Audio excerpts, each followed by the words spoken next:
Hello and welcome to this Open University video tutorial designed to supplement the module T189 Digital Photography.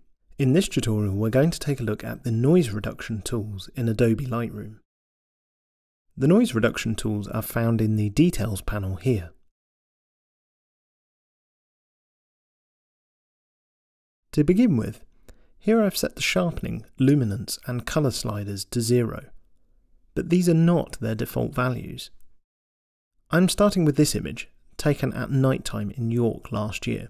It's a raw image, as noise is rarely an issue with a typical JPEG image, as cameras normally automatically remove the noise from JPEGs. Noise, much like sharpness, is often very difficult to spot when your image is viewed at low magnifications, and with this particular image we'll definitely need to zoom in to see it. Now we've zoomed into 1:1, I hope that you can see the noise in the sky here. It's not always that easy to see noise in a video tutorial like this, so you might need to look a little carefully. Typically there are two types of noise.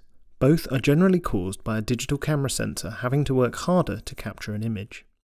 So in this situation I had my camera set to quite a high ISO, which can cause noise to appear. The most obvious type of noise in this image is the colour noise.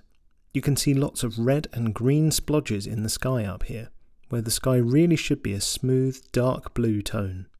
In Lightroom, this is very easily removed by setting the colour slider back to its default value, which is 25. You can see that the colour noise has now completely vanished. I'll just switch the detail panel off to see what it looked like before. You can see the colour noise here, and now it's gone. What we're left with is some very fine grain-like noise known as luminance noise. This can look pleasant in some situations and can make digital photos look like they were taken using analog photographic film instead.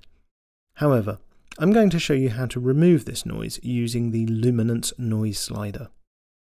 By default, the Luminance slider is set to 0, but you can dial this in to whatever setting you want.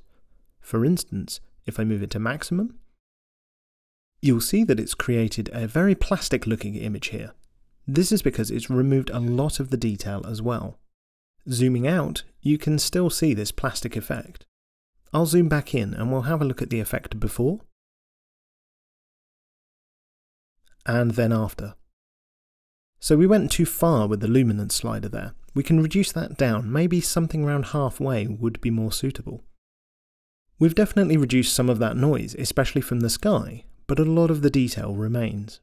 The detail slider can help recover some more detail. Dialing that up to 100 has brought back some of the detail in the sign here and in the wall there, but it has also increased the noise again. So as with many sliders in Lightroom, you have to find a balance between noise reduction and detail. The detail slider defaults to 50, so I'll set that as a better compromise. The contrast slider can help to improve the contrast of details in an image, improving the detail. High values of this will improve the detail, for instance, the contrast between the text and the background of this sign here. But using the contrast slider can sometimes produce a blotching effect. So that completes this basic summary of the noise reduction sliders. Noise is very different between different cameras, so there are no hard and fast rules. Just remember that colour noise can be removed with almost no negative effect on the image, whereas luminance noise can reduce the details. One final thing to consider is that noise gets worse with the more sharpening that you add. I'm not going to show you an example of this, but if you do have some noise problems, it might be worth playing around with the sharpening sliders to see if you can reduce the noise. It's a compromise between how much noise you want and how much sharpness you want.